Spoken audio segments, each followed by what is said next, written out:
अकोल्यातील डॉक्टर पंजाबराव देशमुख कृषी विद्यापीठ आणि महाराष्ट्र शासनाच्या कृषी विभागाच्या संयुक्त विद्यमाने शिक्षण आणि कृषी क्रांतीचे प्रणेते तसेच स्वतंत्र भारताचे पहिले कृषी मंत्री स्वर्गीय डॉक्टर पंजाबराव उर्फ भाऊसाहेब देशमुख यांच्या जयंतीनिमित्त राज्यस्तरीय ॲग्रोटेक कृषी प्रदर्शनाचे उद्घाटन आज कृषी विद्यापीठाच्या क्रीडांगणावर मोठ्या उत्साहात पार पडले।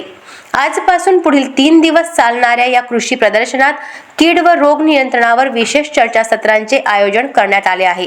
या चर्चासत्रांमध्ये कापूस, तूर व हरभरा पिकांवरील कीड व रोग नियंत्रण तसेच पीक फवारणी करताना घ्यावयाच्या आवश्यक खबरदारी या ज्वलंत विषयांवर नामवंत कीटकशास्त्रज्ञ शेतकऱ्यांना मार्गदर्शन करणार आहेत।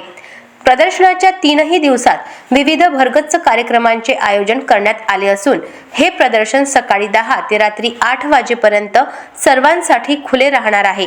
या ॲग्रोटेक प्रदर्शनात शेतकऱ्यांनी आपल्या विविध पिकांचे स्टॉल उभारले असून बचत गटांनीही विविध खाद्यपदार्थांचे व हस्तकलेचे स्टॉल सुरू केले आहेत। अशाच महत्त्वपूर्ण बातम्यांच्या अपडेटसाठी अजिंक्य भारत न्यूजच्या पेजला फॉलो करा आणि सबस्क्राइब करा। Thank you for watching.